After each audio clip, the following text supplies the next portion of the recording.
What if a single fallen sun created a tomb so vast, even 10 million cultivators would be lost inside it? In a world where gods, demons, and humans once waged a war that shattered the heavens, one man walks straight into the aftermath seeking power or his own destruction. This is the Setting Sun Tomb. If you enjoy my way of explaining and storytelling, don't forget to like and subscribe. It really motivates me to keep creating. The Setting Sun Tomb. Both demons and humans referred to this place by that name. In truth, during ancient times, there had not been 7 suns but 9. However, when the human and demon races first arrived in the spirit realm, a massive war erupted, sweeping across most of the realm's races. Hundreds of powerful figures, whose cultivation rivaled that of immortal realm experts, fought throughout the spirit realm for reasons unknown. As a result, not only did the weak perish, but vast stretches of land, mountains, and seas underwent drastic transformations.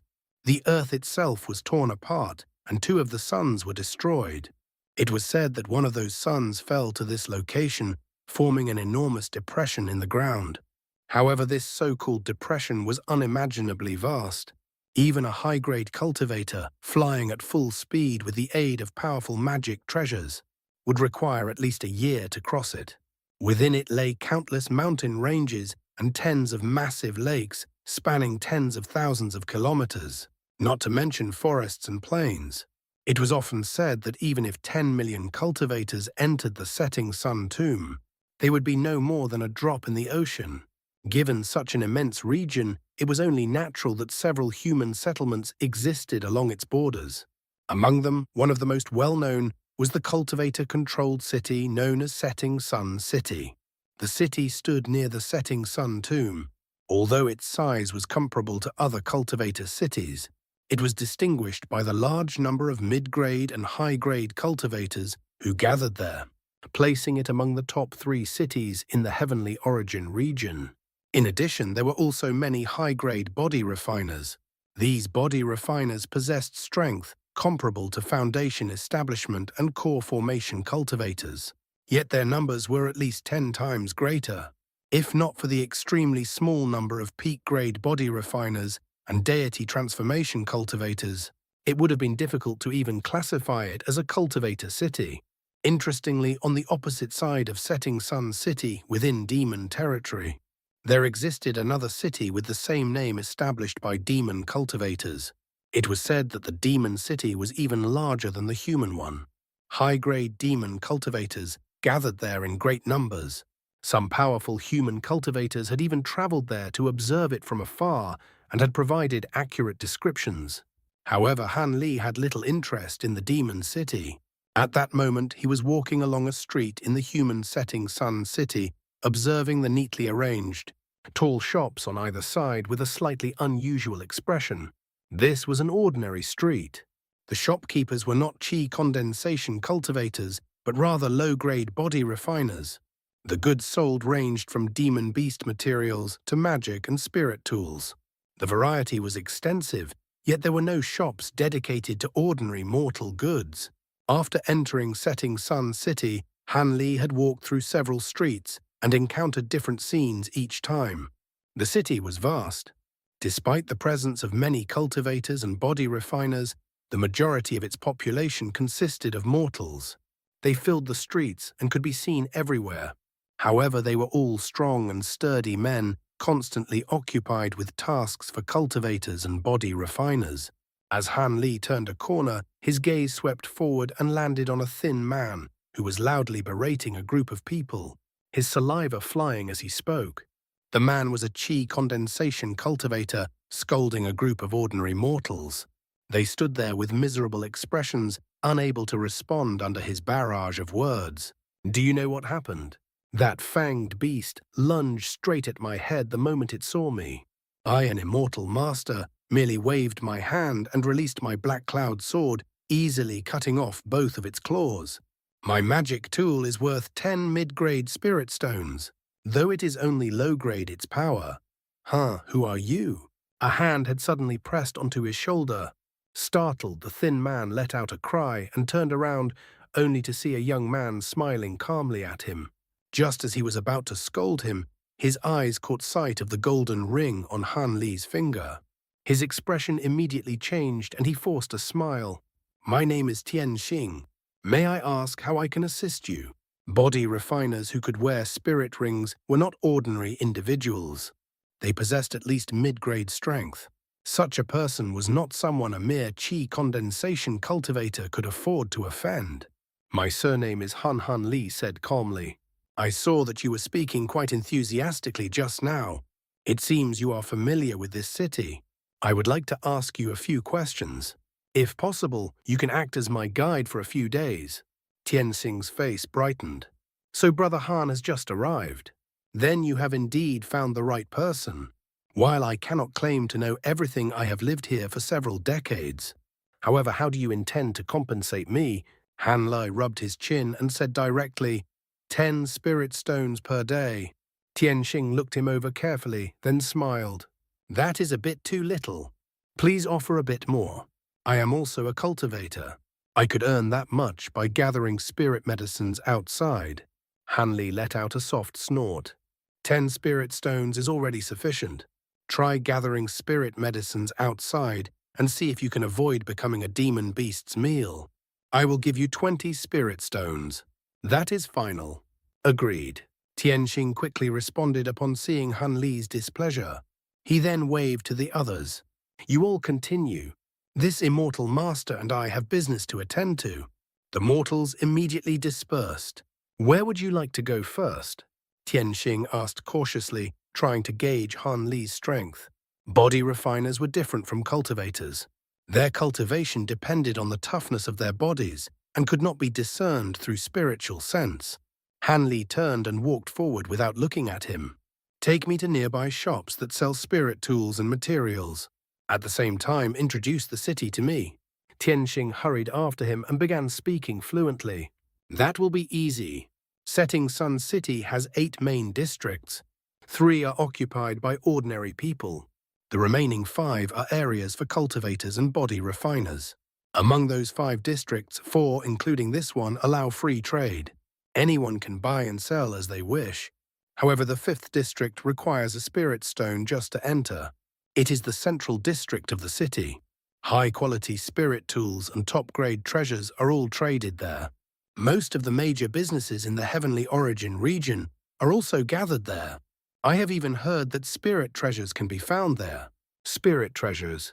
Han Li's thoughts stirred slightly, but his expression remained calm. "I am not interested in that." "Continue." "That is reasonable. Such information may not be useful to you. However, those businesses do have many top-grade spirit tools. Ah, there is something else you may find interesting, Brother Han. I heard that one of the auction houses has obtained a set of martial tools once used by the Heavenly Origin Sage. They are called the Heavenly Origin Martial Equipment and will soon be auctioned. There are 5 items in the set, each equivalent to a cultivator's magic treasure. It is said that these tools can refine a body refiner's physique, granting a different and more powerful form of strength. Before the Heavenly Origin Sage cultivated spirit roots, he relied on these tools to slay many powerful enemies. After this news spread, many high-grade body refiners remained in the city waiting for the auction. Han Li halted his steps. The Heavenly Origin martial equipment. It truly possesses such effects. It should be true. That is what the auction house announced. Tian Xing replied, confidently patting his chest. After a brief silence, Han Li asked, "When will the auction take place?" They did not give an exact date, but it should be within 4 months. They would not dare keep so many high-grade body refiners waiting. As Tian Xing spoke, his heart stirred. Could this be an opportunity? The person before him might be a high-grade body refiner. Though he appeared young, he could have maintained his appearance through medicinal means. With that thought, Tian Xing became more reserved. Soon after, Han Li asked further questions about the Heavenly Origin martial equipment and also inquired about other areas of the city. Though somewhat puzzled, Tian Xing answered everything and guided him through several streets until they arrived at a shop specializing in spirit tools and materials. Although he knew that top-grade items were sold in the city center, Han Li did not intend to go there immediately. Spirit tools and their materials, while rare, were still far more common than materials for magic treasures or ancient treasures. If he went directly to high-end shops, he might not find suitable materials. Of course, those places would undoubtedly have top-grade spirit tools. As Han Li stepped into the shop, his mind became more focused. He had originally planned to use the dangers of the setting sun tomb to attempt a breakthrough at the final stage. However, without preparation, it would be extremely dangerous. His first step was to refine 2 top-grade spirit tools suited to him, increasing his chances in future battles. As for the heavenly origin martial equipment, he understood that obtaining it would be difficult. Even with abundant spirit stones, there was no guarantee he could secure it at auction. Moreover, it would draw too much attention. After careful consideration, he abandoned the idea and decided instead to refine his own spirit tools. Han Li visited several shops that sold spirit tool materials, passing through no fewer than 8 establishments, yet none of them contained anything that suited his needs. He sighed inwardly. The materials available were not poor. Some could even be considered of high quality. However, with his Vajra arts nearing completion, such materials held little value for him. Even if he used them to refine a spirit tool, the result would at best reach the level of the golden worm sword he had previously crafted for the fat merchant. Such items were of no real use to him. The thin man Tianxing observed Han Li's expression carefully and asked, "What is it? Were those materials insufficient for Brother Han? They are of no use to me." Han Li shook his head, not bothering to conceal his disappointment. "If that is the case, I know of another place. There are a few unusual items there. However, I cannot guarantee you will find what you need." As a local, Tianxing quickly thought of an alternative. "Oh, then lead the way." Han Li's interest was stirred. The two left the street and boarded a beast-drawn carriage.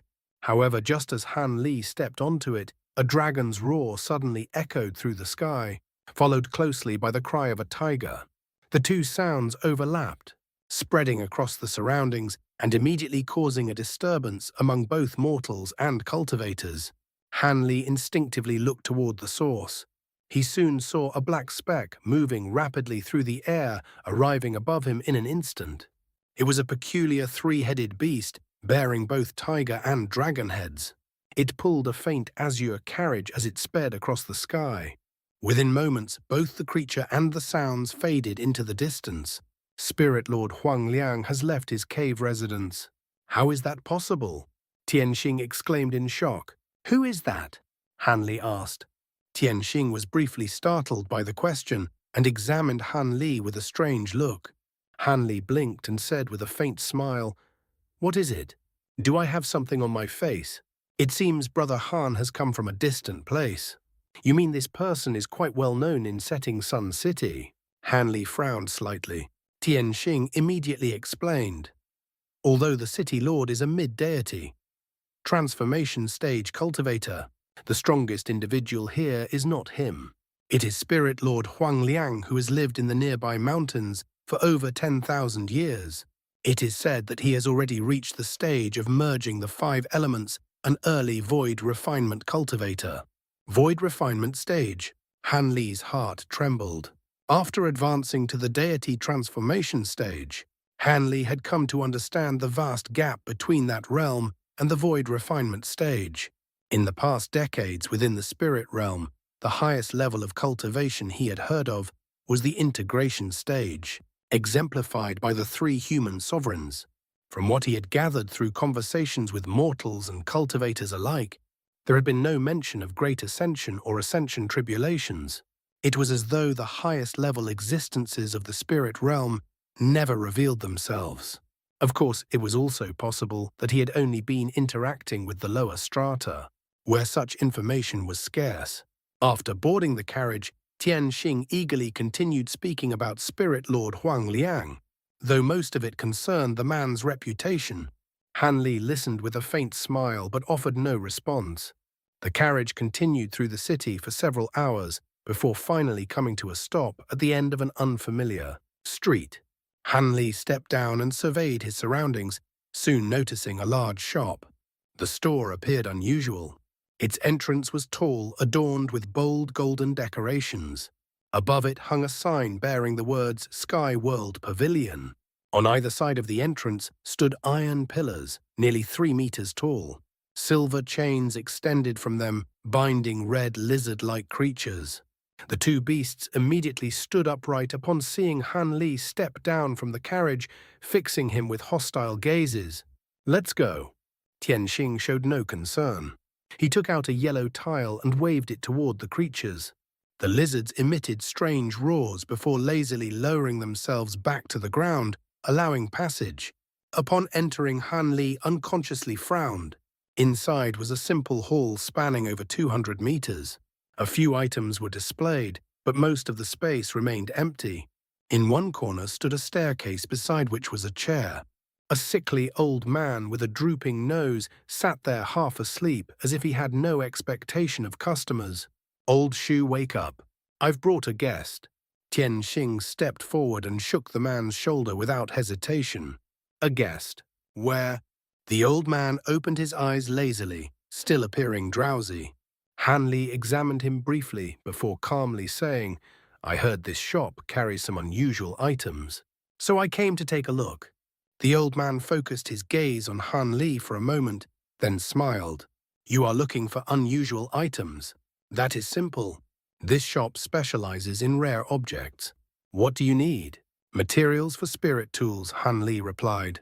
"Ah, those are not common here. However, I do have 2 such items. Shall I retrieve them?"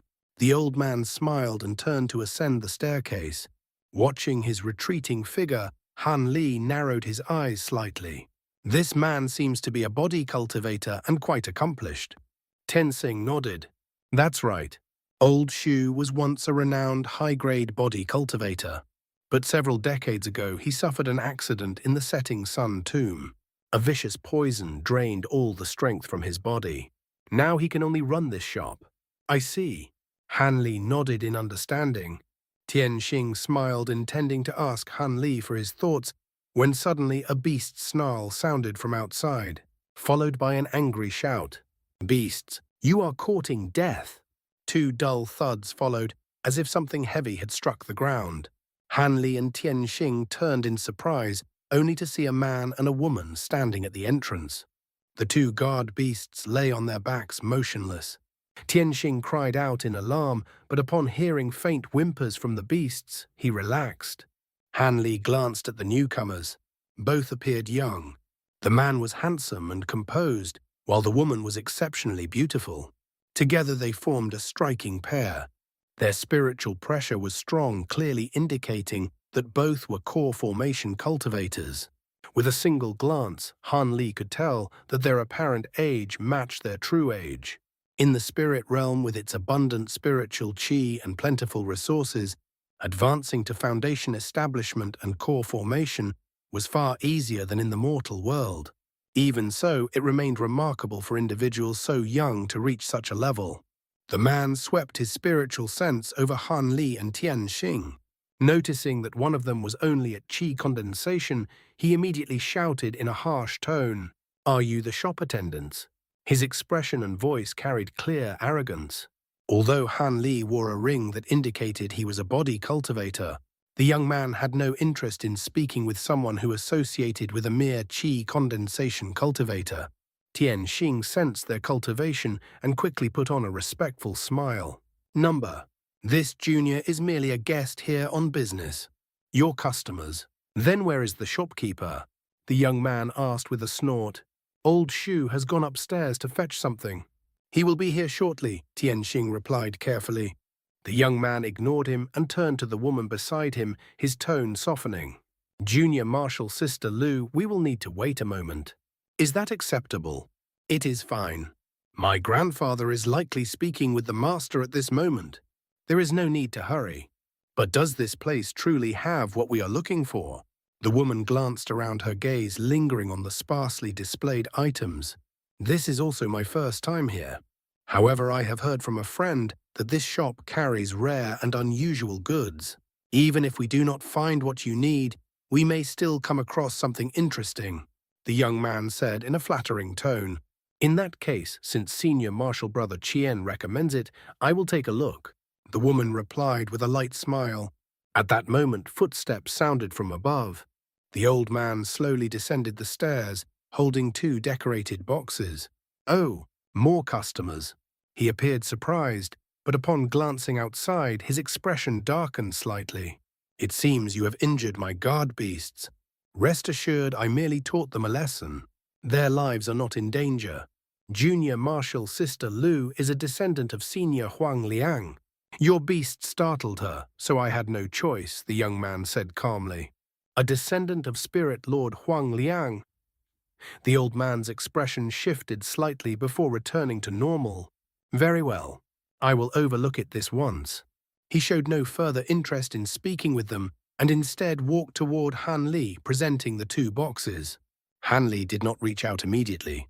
A faint glint flashed in his eyes as he said, "Shopkeeper Shu, perhaps you could first introduce these two items. They seem rather unusual. One is called the Silver Wick Stone. The other is something even I cannot identify. You will have to examine it yourself." The old man opened one of the boxes, revealing a fist-sized silver stone. He then closed the lid and casually tossed the box toward Han Li. Upon hearing the name, the beautiful woman cried out in delight. The young man, however, immediately shouted, "Wait, we want that stone," and reached forward without hesitation. An azure mist surged out, rushing toward the embroidered box. When Han Li heard the name of the stone, his expression shifted slightly. But when the young man attempted to seize it, his face grew cold. With a flick of his sleeve, a sharp crack rang out. His arm suddenly extended by a full meter, shooting forward to grasp both boxes. At the same moment, the azure mist tightened and pulled, dragging at Han Li as it tried to seize the box by force. Han Li let out a cold snort and shook his shoulder. Like a released spring, his body shot forward 3 meters. His other hand struck out, forming a golden palm. A gust of wind followed. The golden palm tore through the mist as if it were paper, scattering it instantly. A high-grade body refiner. The young man had just formed an incantation gesture to control the mist. Seeing Han Li's display, his expression changed and hesitation appeared in his eyes. "Senior Marshal Brother Chien, please wait," the woman surnamed Lu said quickly. "Let's discuss this calmly. There's no need to fight. Shopkeeper, this silver wick stone hasn't been sold yet. No matter the price, I am willing to pay double. What do you think?" "That won't do," the old man replied flatly. "Even if Fairy Lu is a descendant of Senior Huang Liang, the rules of my Sky World Pavilion cannot be broken. This is not an auction house where a higher price decides ownership. I serve on a first-come basis. Unless this fellow Taoist declines, I will not sell the silver wickstone to anyone else." It was unclear whether such rules truly existed or if the old man was deliberately being difficult. Cultivator Lu could not help but turn her gaze toward Han Li. However, Han Li paid her no attention. He had already opened the second box, revealing a grey rectangular ore. Its surface was smooth like polished jade, yet its dark hue gave off a peculiar sensation. The young man surnamed Chen looked at Han Li and spoke slowly. "My master is honored monk Q Long. If you allow Junior Marshal Sister Lu to take the silver wick stone, I will compensate you with twice the price. Let it go." His tone sounded polite, but there was a clear edge of disdain beneath it. Han Li continued to examine the grey stone, running his finger lightly across its surface. Without looking up, he said, "I refuse." "What did you say?" The young man's expression immediately darkened. He had not expected such a direct refusal. Han Li glanced at him and replied calmly, "This item may be important to your companion, but have you considered that it may also be important to me?" "I already said I would pay double," the young man said coldly, his gaze sharpening with a faint threat. Cultivator Lu frowned but did not intervene. Han Li sighed softly and said, "I am not lacking in spirit stones. If you are willing to step back, I can offer you a sum of spirit stones instead." Although the two appeared to have strong backing, Han Li stood alone and was preparing to enter the setting sun tomb. If he failed to break through and restore his magic power, he did not expect to return. Under such circumstances, Two core formation cultivators meant little to him. If he succeeded in recovering his strength and their patrons pursued him, he might not win, but he was confident in his ability to escape. His unwavering response not only caused Tianxing's face to pale, but even the old man showed undisguised surprise. Could it be that Han Li has a powerful background? Old Shu wondered. After all, he shows no concern when facing direct disciples of Spirit Lord Huang Liang and monk Qiu Long. The young man's expression grew uncertain. Cultivator Lu seemed to share the same suspicion. She carefully observed Han Li several times before finally asking, "May I know your esteemed name? Who is your master? Perhaps they might be acquainted with my grandfather." Han Li smiled faintly and said indifferently, "I am merely a wandering cultivator without master or sect. As for my name, there is no need to mention it." Cultivator Lu hesitated briefly, then took out a small green medicine bottle. "Is that so? If you choose not to say, I will not press further. However, I have a bottle of Heaven Heart pills. Perhaps you would consider trading the stone for it. This medicine can temporarily enhance spiritual sense. It can compensate for the weakness of body refiners and will be useful when attempting a breakthrough." Upon hearing this, the young man hurriedly exclaimed, "Heaven Heart pills. That is a secret medicine unique to Senior Huang Liang. Trading it for a mere silver wick stone is far too wasteful." Old Shu's expression shifted noticeably. Tianxing, on the other hand, looked confused, clearly unfamiliar with the medicine. Han Li's interest was piqued. A temporary increase in spiritual sense. Would it also be effective for cultivators? Though slightly surprised, Cultivator Lu answered, "Cultivators already possess strong spiritual sense. The effect would be minimal." Han Li shook his head. "In that case, please put it away. I will not make the trade." This time, Cultivator Lu's expression became unpleasant. Old Shu was visibly astonished. The Heaven Heart pill was widely known as an excellent medicine for breaking through bottlenecks. Yet it had been rejected for a mere spirit tool material. If not for the poison within his body, rendering it useless, he might have broken his own rules and accepted the trade. Cultivator Lu calmly put the bottle away, clearly indicating how much Spirit Lord Huang Liang favored her. Amid the old man's astonishment, Han Li inquired about the price of the two items. Still unsettled by what had just occurred, the old man refrained from excessive greed, though he still quoted a price that would be astronomical for an ordinary cultivator. Han Li nodded upon hearing it. He took out a storage bracelet and brushed his spirit ring across it, producing a pile of high-grade spirit stones, more than enough to cover the cost. These high-grade stones had been obtained by exchanging large quantities of low and mid-grade stones he had brought from the mortal realm. In the spirit realm, low and mid-grade stones held little value for his cultivation, so he had converted them accordingly. Without hesitation, the shopkeeper accepted the payment and completed the transaction. With both boxes in hand, Han Li turned and walked toward the exit. Tianxing, startled, hurried to follow him. The young man hesitated for a moment, unable to determine Han Li's background, and ultimately chose not to block his path. However, he had already decided to send people to investigate Han Li's identity. Cultivator Lu watched Han Li's departing figure biting her lip, her expression slightly gloomy. As Han Li left the shop, he felt rather satisfied. Acquiring these two items had been worthwhile. Of the two, the grey stone held far greater value to him. It was a variant spirit tool material exceedingly rare. Had Han Li not been well versed in spirit tool refinement, or had he not studied most of the archives in Yuyang City, he might not have recognized it. To ordinary refiners, however, this material was not particularly valuable. In fact, it was considered inferior to higher quality materials. Yet for certain specialized magic tools and treasures, it possessed unique properties. To someone like Han Li, it was a material with numerous practical applications. Over the following days, Han Li continued to visit various material shops throughout the city with Tianxing, gathering additional resources.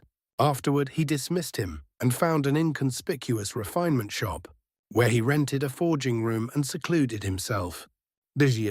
A month later, Han Li quietly departed Setting Sun City. After nearly another month of travel, he arrived at a vast canyon. This was the entrance to the Setting Sun tomb. The valley stretched several kilometers wide, and the stone and earth within and around it were a striking crimson. Near the entrance, a number of cultivators and small groups of body refiners had gathered. Some spoke in low voices, while others meditated in silence. Most were mid-grade practitioners forming temporary groups before entering the valley. Naturally, some pre-formed groups entered immediately upon arrival. There were also high-grade cultivators and body refiners who boldly ventured in alone. Regardless of whether they were cultivators or body refiners, none dared to fly too high. All kept to low altitudes. Anyone with basic sense understood that flying high would make one an obvious target, whether for demon cultivators or ill-intentioned humans. Moreover, countless ancient bird-type beasts inhabited the Setting Sun tomb, effectively turning the sky into a forbidden zone. Han Li halted at the outskirts of the valley entrance. He sensed more than a dozen strands of spiritual sense sweeping over him repeatedly. He remained calm and waited for a short time, declining the approaches of those who recognized him as a high-grade body refiner. This valley was only one of several entry points on the human side of the Setting Sun tomb. The other entrances had been sealed by various peculiar formations set up by human cultivators. This was the only accessible entrance nearby, and it was naturally guarded by cultivators from Setting Sun City to ensure stability. Among those hidden guards, the weakest were at the core formation stage, while the strongest had reached the deity transformation stage. As Han Li slowly stepped into the valley, he recalled the information he had gathered about the Setting Sun tomb over the past few days. At that moment, he wore plain grey battle armor beneath his robes. A long spear covered and secured rested on his back. The shaft of the spear was pitch black, embedded with several azure crystals that shimmered faintly. Its spearhead was pale silver, though its material was unclear. The earthworm tendon was wrapped around his arm, concealed beneath his sleeve. Naturally, his greatest reliance lay in the two immortal vanquishing beads stored within his bracelet. With those two peak-grade treasures, he could defend himself even against threats at the deity transformation stage. The valley was vast. After traveling more than 50 kilometers, the path gradually disappeared. Han Li stopped and looked around, letting out a quiet breath. The inability to release his spiritual sense made matters inconvenient. Without it, he could not determine direction and could only proceed at random. During the first few days, he encountered nothing except a few small beasts and serpents. Given the scale of the area, it was not unusual that he saw neither demon beasts nor other cultivators. However, 5 days later, a dense jungle appeared before him, stretching endlessly into the distance. The trees towered over 100 meters tall, their branches and leaves tightly interwoven. The interior was dim, and occasional beastly roars echoed from afar. Han Li narrowed his eyes briefly, then stepped forward. His figure flickered several times before appearing behind a massive tree. With the strength of his current body combined with the shifting smoke steps he had cultivated during his mortal years, he moved like a formless shadow even within such dense terrain. If others witnessed this, they would not dare provoke him in such an environment. As he advanced, a silver streak suddenly shot out, coiling around a nearby giant tree before retracting. A miserable scream followed, and the scent of blood spread through the air. A 6-meter-tall yellow-horned bear rushed out from behind the tree, charging toward Han Li with a roar. Han Li's figure flickered again, reappearing 10 meters away. Without pausing, he continued forward as if unaware of the beast. A cracking sound rang out. The charging bear abruptly split apart, its body bursting into blood as it was cleaved in two mid-charge. The massive tree behind it groaned before collapsing. Han Li's strike had cut through both the tree and the bear in one motion. The silver whip, refined from earthworm tendon, remained as sharp as ever. By this point, Han Li had already ventured deep into the jungle. Thus began his path of slaughter within the Setting Sun tomb. 3 months later, sharp cries and beastly roars echoed from deep within a mountain range. After a final thunderous roar, silence fell over the area. At the center of it all stood Han Li, hands clasped behind his back. He stood atop a tree over 30 meters tall, his expression calm and composed. Around him lay the torn bodies of azure apes, more than 20 in total. These apes were large and muscular, with dense fur and long fangs that gave them a fierce appearance. Yet now their corpses were either dismembered or pierced through the throat and abdomen. Most striking of all was a massive red three-headed demon ape pinned high upon the tree. A black spear had pierced through its abdomen, fastening it to the trunk. Blood flowed from every opening and its body was covered in wounds. It had only just died. Han Li observed the corpse for a long moment before muttering, "I have not been here before." The rumors about the setting sun tomb are accurate. To encounter a core formation-level demon beast here, he raised his hand slightly. Azure light flashed from his ring. The black spear trembled before flying back into his grasp. The massive ape's corpse then fell from the tree. With the spear in hand, Han Li's figure blurred as he continued deeper into the forest. Soon after, silence returned. After a long while, a flicker of azure light appeared on a nearby tree, revealing a small sphere of green light. Within it was the figure of a person no larger than an inch.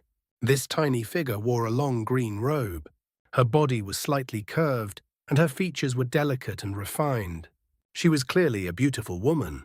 She gazed in the direction Han Li had left, her brows faintly furrowed. A yellow light slowly rose from the bushes, revealing an old man of similar size. Holding a white cane, he turned toward her and said in a low voice, "Tian Ying, why did you not act?" He was only a high-grade human body refiner. The two of us could have dealt with him easily. The green-robed woman glanced at him and replied indifferently, "Huang Shi, we did not come here to hunt humans or demons. Our purpose is to track down the rebel and retrieve the divine blood. It is best not to distract ourselves with other matters." The old man shook his head. "That person possesses at most the strength of a nascent soul cultivator. If we attack together, it would not be difficult to eliminate him. Our spirit clans are natural enemies of humans and demons. When the opportunity arises, we should weaken them." After a brief silence, the woman spoke.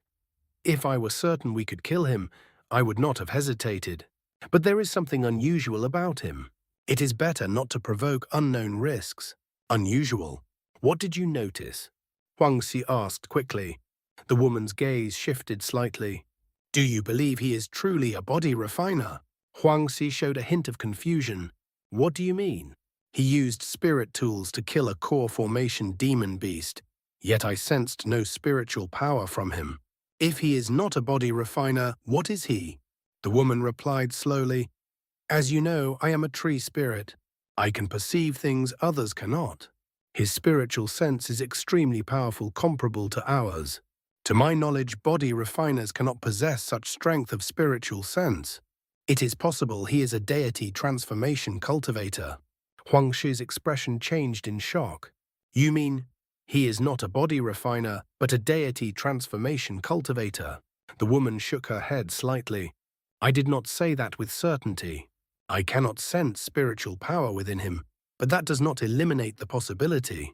Human techniques are not inferior to those of spirit beings like us.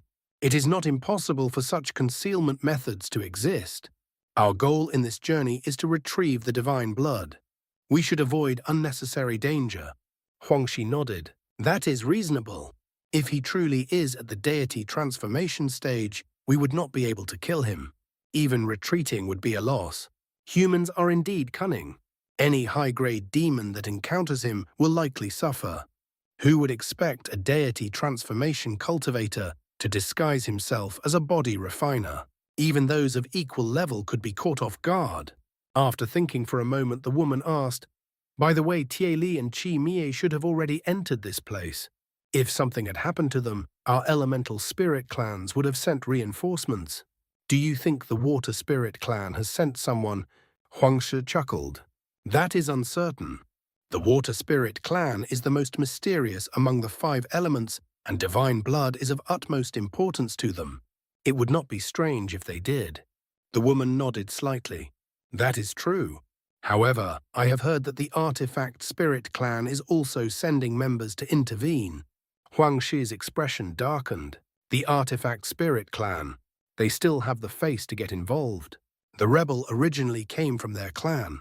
If that is the case, the woman said calmly, then they believe they bear greater responsibility to eliminate the rebel. Huang Shi snorted coldly. That may be what they claim, but in truth they are after the divine blood. Enough, the woman said.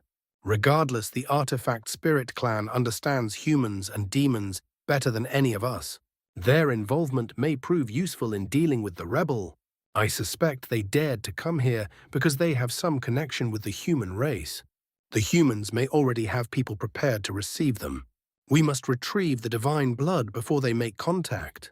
Her tone remained steady and measured. That is correct. We have already inflicted severe injuries on the rebels and have tracked their movements. As long as we guard the entrance to the human realm, they will not be able to escape. Once reinforcements arrive, their chances of escape will be completely eliminated, Huang Shi said. The woman in green robes nodded in agreement. The two spirits continued their discussion briefly. Then as their lights flickered, they vanished from the tree. At that same time, within a concealed chamber in Setting Sun City, several individuals of extraordinary bearing sat around a table. A thin monk wearing a string of black prayer beads turned to the middle-aged man in white robes and asked, City Lord Lan, you are saying that those Spirit Clan members are trapped within the Setting Sun tomb, and that we must rescue them. The white-robed man replied with a heavy expression, That is correct. I have just received this information. While fleeing, they were severely injured by Spirit Clan pursuers. With more pursuers close behind, and their injuries so grave, they will not be able to reach the city on their own. We must go out to receive them. A dark-skinned man with a body like forged iron suddenly spoke, Brother Lan. What exactly are those Spirit Clan members carrying? Now that matters have reached this point, you should tell us the truth. You not only summoned us, but also invited Senior Huang Liang out of seclusion.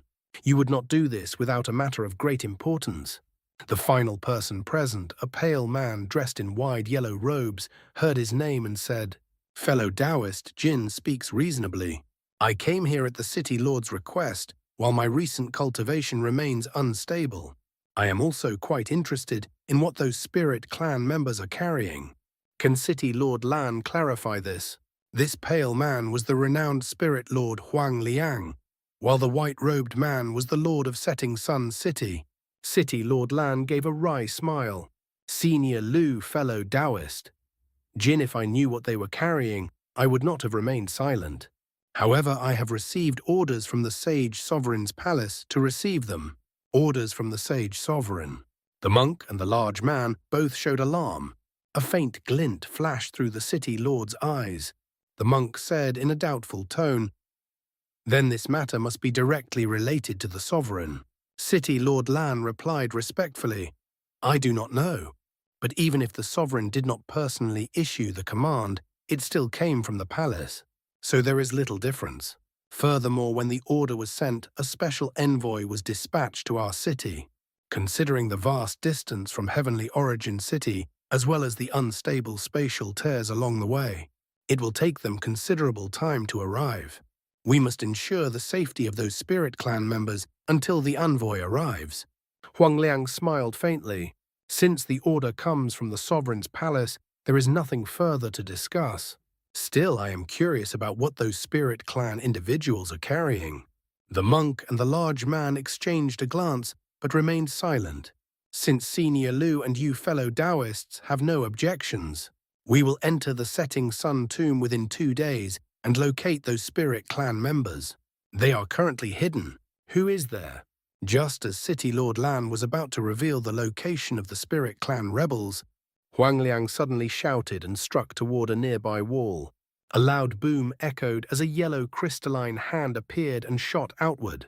In a flash of grey light, something outside was seized. Moments later, the object within the crystalline hand exploded into countless grey threads that scattered in all directions. Not good. Myriad ghost threads, Huang Liang exclaimed. He waved his sleeve, releasing a cloud of yellow mist that concealed his body. The others were greatly alarmed upon hearing this. The monk swiftly grasped his prayer beads, transforming them into black clouds that enveloped him. The dark-skinned man snorted and produced a black iron shield, raising it before him. City Lord Lan spat out a crystalline ice lotus. Blue light flashed and he vanished from sight. Just as they prepared to respond to the sudden attack, the countless threads flickered once and vanished without a trace. The group was momentarily stunned. An illusion. Spirit Lord Huang Liang was the first to react. He waved his arm, and the yellow crystalline hand returned to him. Upon closer inspection, a faint trace of silver dust could be seen sparkling within the hand. Huang Liang extended a finger, rubbed the dust, and brought it close to his eye. After a brief moment, the silver dust turned red, then yellow, and finally disappeared. His expression turned cold. It was a mature illusion flame moth's doppelganger that self-detonated. That spirit insect can render its body formless for a short period, allowing it to infiltrate this place. During the distraction, a trace of its spiritual sense likely escaped. Its true body must be somewhere near Setting Sun City. It probably heard much of our discussion. The dust also carried the aura of other demons. This insect was likely raised by the demon clan. City Lord Lan's expression darkened upon hearing this. Without hesitation, he declared, "We depart tomorrow. We cannot allow the demons to seize them first." 2 hours later, on a small, nameless mountain, 50 kilometers from Setting Sun City, a delicate-looking youth sat cross-legged on a boulder, meditating with his eyes closed. A colorful moth, the size of a fist, rested on his head, gently flapping its wings and releasing radiant specks of light. Behind him stood a slender woman, dressed in palace robes. She had sharp eyes, thick eyebrows, and carried a faint, baleful aura. She was the Black Phoenix demon cultivator Han Li had encountered outside Yuyuan City. At this moment, the proud woman stood obediently behind the youth, silently waiting with a respectful posture. A faint sound of air tearing echoed as a thin grey thread returned and merged into the moth atop the youth's head. The youth opened his eyes, revealing a clear and focused intelligence. He raised his hand and extended a pale finger. The moth gracefully flew down and landed upon it. Light began to pulse from the moth's body, its colors shifting intermittently. After the time it takes to burn an incense stick, the light ceased and the moth returned to normal. With a thoughtful expression, the youth murmured, "Old Huang Liang's presence in the city is tied to a matter involving the Spirit Clan. In addition, the Sage Sovereign has dispatched someone. It appears those Spirit Clan rebels are carrying something significant. It seems the use of my illusion flame moth's doppelganger was not wasted." After a brief silence, he allowed the moth to return to his head before rising from the boulder. "Nisi Xiao, I heard that the young girl you brought back to the Black Phoenix clan possesses a variant of the True Phoenix bloodline and has remarkable talent. I was told she has already advanced to a grade 5 demon. Is this correct?" The youth asked. "It is correct, Senior Huan. That young girl Dyer indeed possesses notable talent," the woman replied respectfully. The youth chuckled softly. "Coincidentally, our Jasper Mouse clan has also obtained a talented youth. It would be suitable if the two were to form a marriage alliance." The woman paused briefly before responding with a slight smile. I appreciate Senior's favorable suggestion, but Dyer is the granddaughter of a clan elder. I do not have the authority to make such a decision. Of course, I only ask that you relay the message to Brother Gongsun. The youth I mentioned holds a comparable status, which is why I made this proposal," the youth said calmly. The woman felt a sense of relief and quickly replied, "Understood. I will convey the message." "Good. If Brother Gongsun agrees, I will send representatives to formalize the marriage. As for now, a spirit is seeking refuge from the humans. It appears they carry a valuable item that has even drawn the attention of the Sage Sovereign. Although I do not know the specifics, we cannot allow the humans to obtain it. With the spatial abilities of your Phoenix clan, you should be able to conceal yourselves within the Setting Sun tomb. Gather our fellow demons and inform them that they must locate this spirit before the humans do. I will follow Huang Liang in secret. "Yes, I will carry out your orders," the woman replied respectfully. She waved her hand and a white arc flashed before her. Her figure blurred and vanished from sight. The youth remained where he stood, muttering to himself for a long time. Then yellow light emerged from his body, and he slowly sank into the ground, the moth still resting upon him. Soon after, both the demon and human factions received orders from their higher authorities. The spirit hidden within the setting. Sun Tomb must be found at all costs. The rewards offered left everyone astonished. They included spirit pills capable of greatly increasing cultivation, vast quantities of spirit stones, and even a bottle of Huang Liang's precious heaven heart pills. As a result, the setting Sun Tomb fell into unrest. All parties began searching frantically for the spirit. Previously, when humans and demons encountered one another and found their strengths evenly matched, they would avoid conflict and go their separate ways. Now, with such heavy rewards at stake, battles began to erupt between the two sides. However, there was one person completely unaware of these developments, Han Li. At that moment, he had just entered his first truly dangerous battle since arriving in the setting Sun Tomb. When Han Li looked at the small beast more than 100 meters away, he let out a slow, heavy breath. He paused briefly, allowing his breathing to steady, yet his gaze never left the creature. The leopard was no larger than an ordinary house cat, but its speed was astonishing. Even Han Li's shifting smoke steps could not match it. Because of this, several of its strikes had landed on his azure robe during their exchange, tearing through the fabric and exposing the grey armor and golden-toned flesh beneath. Not only was its speed remarkable, its claws were also extremely sharp. His armor bore marks of varying depth, and even his tempered body had been cut, drawing blood. Fortunately, after consuming numerous medicinal herbs, spirit fruits, and rare treasures, his body had long since reached a level comparable to an ordinary magic treasure with formidable regenerative ability. In only a short time, his wounds had already begun to close. Even so, Han Li's mood remained heavy. When he first encountered the leopard, it had been lying quietly atop a nearby tree, appearing to be asleep and entirely harmless. At that moment, a trace of simple curiosity had arisen in him, and he had even considered approaching to touch it. He had not expected that this would startle the creature and provoke such a violent reaction. With only a few leaps, it had surrounded him with more than a dozen after-images, launching a relentless assault. Without the use of his spiritual sense, he could not accurately track its position even with his spirit eyes, and he had suffered greatly as a result. In the end, the small beast had been forced to withdraw its body covered in minor wounds. Left with no other option, Han Li pushed his smoke-sifting steps to their limit and channeled the immense strength of his body into his arms. His spear moved continuously, forming a dense cloud of black light. As the shadows of the spear whistled through the air, they created enough pressure to force the beast to hesitate, temporarily halting its advance. However, no matter how strong Han Li was, he could not maintain such an output indefinitely. The moment his spear slowed even slightly, the leopard slipped through the layers of spear light and struck directly at his throat.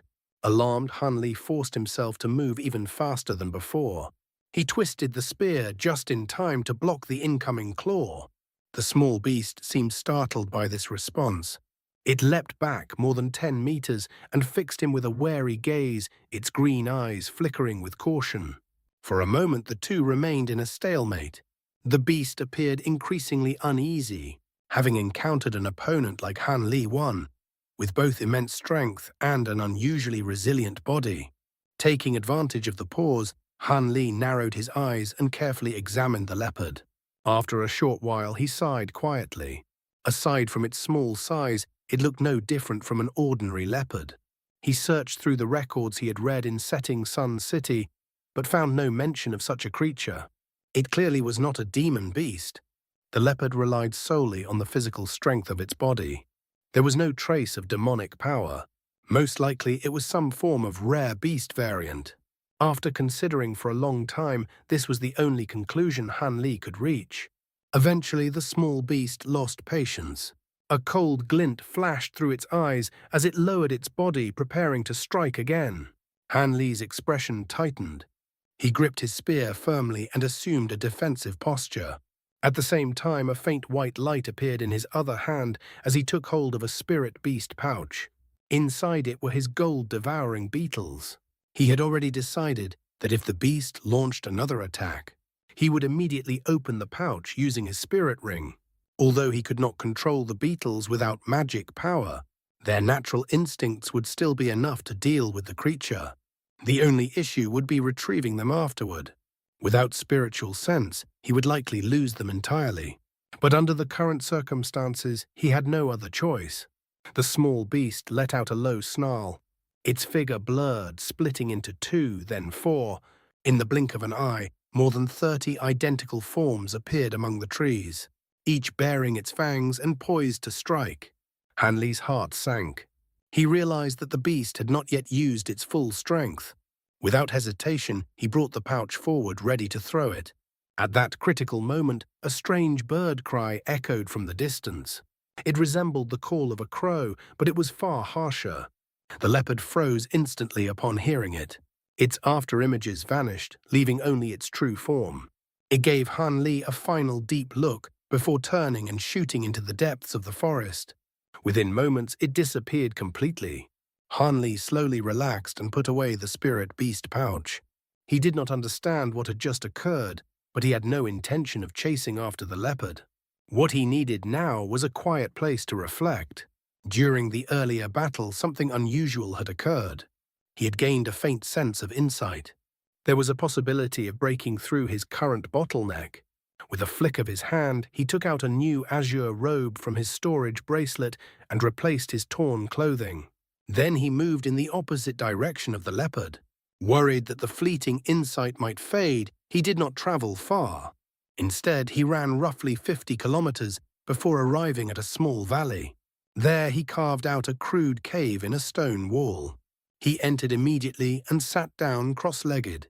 He spent 3 full days comprehending that moment of realization. When Han Li finally opened his eyes again, a trace of disappointment appeared on his face. Although he had gained something from the battle, it was not enough to break through his current limit. However, he was not overly discouraged. This experience confirmed that life-and-death battles were effective in aiding breakthroughs. If he could endure several more such encounters, success would come sooner or later. After calming himself, he gathered his belongings and left the cave. Standing outside, he remained still for a long time, deep in thought. That small beast had been an ideal opponent.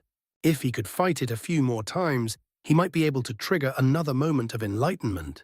Though he understood the danger restoring his magic power was far more important.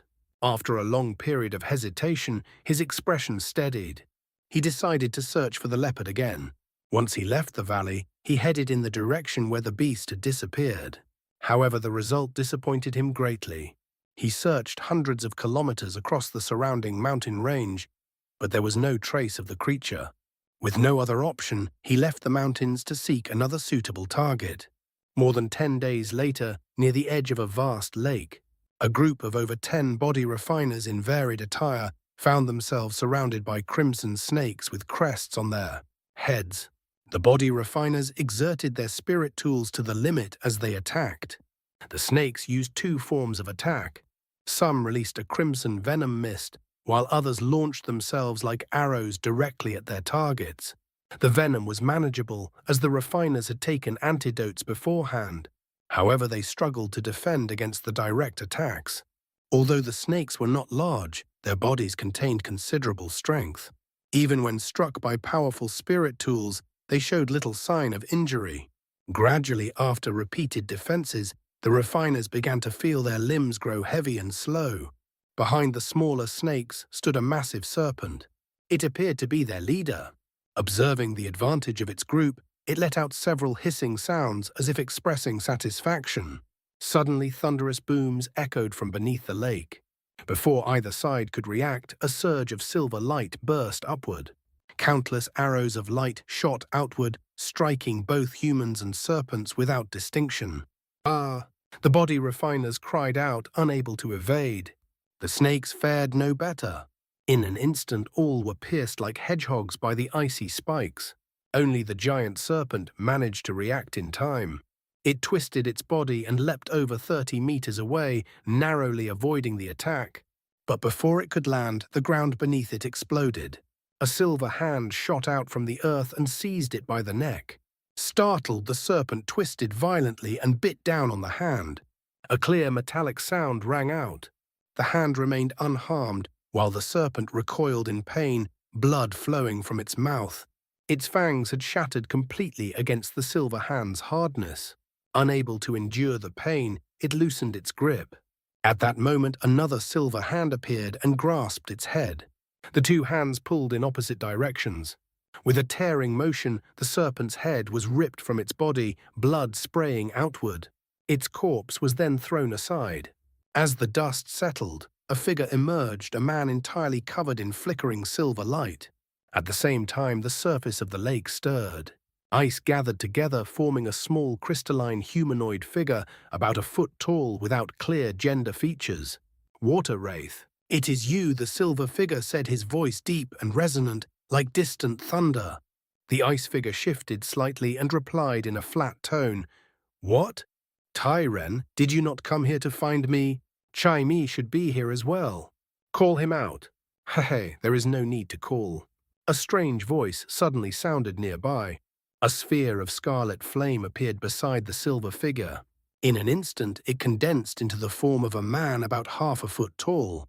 Flames continued to roll across his entire body. "If I remember correctly, I have no connection with either of you.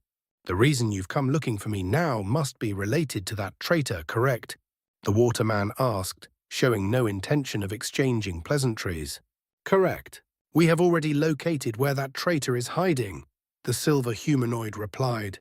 A flash of silver light rippled across his body, and in an instant, his form shrank drastically until he matched the fireman's size. The waterman's body rippled slightly as he reacted. "If you already know his location, why haven't you captured him? Did something go wrong? When we arrived, it was already too late. That traitor is extremely vigilant. The moment he sensed danger, he fled into the chaotic valley and plunged into the scorching light pond inside it. There's no need to explain how dangerous that place is. Among us, only you possess water attribute abilities, Brother Water Wraith. Only you can enter the pond and retrieve him," the fireman said in a grave tone. "The scorching light pond. Why did you allow him to escape into such a place? Even I cannot guarantee I would emerge unscathed." The waterman's voice rose noticeably, revealing his anger. "We did not expect him to take that path either. We had the chance to intercept him before he reached the pond, but several demon race beings interfered.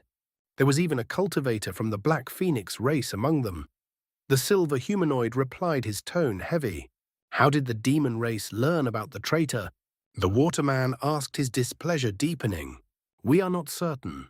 The information was most likely leaked by the humans. Regardless, this is not the time to argue. News of our clash with the demons will spread quickly. Human cultivators will likely arrive soon as well. Right now, only Tianying and Huangshe are stationed at the chaotic valley. If more deity transformation cultivators from the human and demon races appear, they will not be able to hold out for long," the fireman urged. "There is no need to worry. The scorching light pond is extremely dangerous even for me, and I possess a water spirit body. Neither the demons nor the humans would dare to enter it," the waterman said, regaining his calm. "But this is still territory controlled by the human and demon races. If they take control of the chaotic valley, we will have no opportunity to recover the divine blood," the fireman replied, shaking his head. "It seems you are both unaware. Reinforcements from the artifact spirit tribe will arrive in a few days. Their leader is one of the 8 profound spirits, Shu Tian," the waterman said evenly. "Profound spirit, Shu Tian," both the silver humanoid and the fireman exclaimed. "That's correct. You understand now. Once the artifact spirit tribe arrives, the traitor will have no chance of escape. We only need to wait a few days," the waterman continued. "But in that case, wouldn't the divine blood fall into the hands of the artifact spirit tribe?" the silver humanoid asked, clearly dissatisfied. "It is preferable for them to obtain it rather than the humans or demons." If those races decipher the secret of the divine blood, our spirit tribe will suffer severe losses. Unfortunately, these spirit warriors are all we can currently deploy. All beings above the profound spirit level are occupied fighting those enemies from the other side. They cannot reinforce us, Water Wraith said with a quiet sigh. At the mention of those enemies, the spiritual light around the fireman and the silver humanoid flickered irregularly, revealing their agitation. You only returned from that battlefield recently. How is the situation there? The fireman asked. Water Wraith hesitated briefly before replying, his voice heavy. Very unfavorable. Even with all Holy Spirit level seniors deployed, the xianxia tribe has sent multiple xianxia monarchs. We can barely withstand their attacks.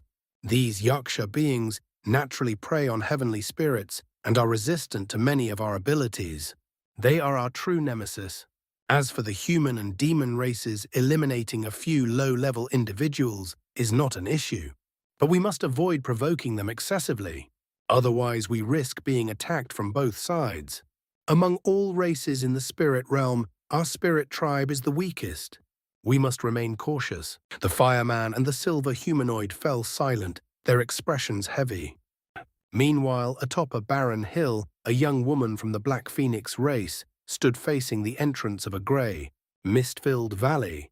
Several metamorphosis-stage demonic cultivators surrounded her. Her expression was dark. "Have we still not contacted Senior Juan?" she asked suddenly. "We have already dispatched multiple messengers skilled in movement techniques. We will find Senior Juan." A green-faced burly man replied in a rough voice. "Good. All of you keep a close watch on the valley entrance. Do not allow anyone from the spirit tribe to escape. Once Senior Juan arrives, he will deal with those two spirit tribe cultivators easily. At that time you will all be rewarded," she said calmly. The demonic cultivators were immediately energized and accepted the task with enthusiasm. The Black Phoenix race was one of the 7 major branches of the demon race. Their rewards were known to be generous. Her promise greatly boosted morale. On a vast green plain, over a dozen cultivators flew swiftly at an altitude of about 100 feet. Spirit Lord Huang Liang and the City Lord of Setting Sun City were among them. The rest were all core formation and nascent soul cultivators. It was a formidable group. The burly man surnamed Jin turned to City Lord Lan. "Brother Lan, are you certain the spirit tribe cultivators are in the chaotic valley?" "I am completely certain. Many people have reported this, and quite a few witnessed the battle between the high-level demon cultivators and the spirit tribe. The battle was beyond their ability to interfere, so they could only observe from a distance. The chaotic valley is not far from here. We should arrive in a few days." City Lord Lan replied, clearly eager. "I've heard the chaotic valley is strange. Many have disappeared there. There are even rumors of primordial giants," the burly man said, frowning. "I have heard those rumors as well.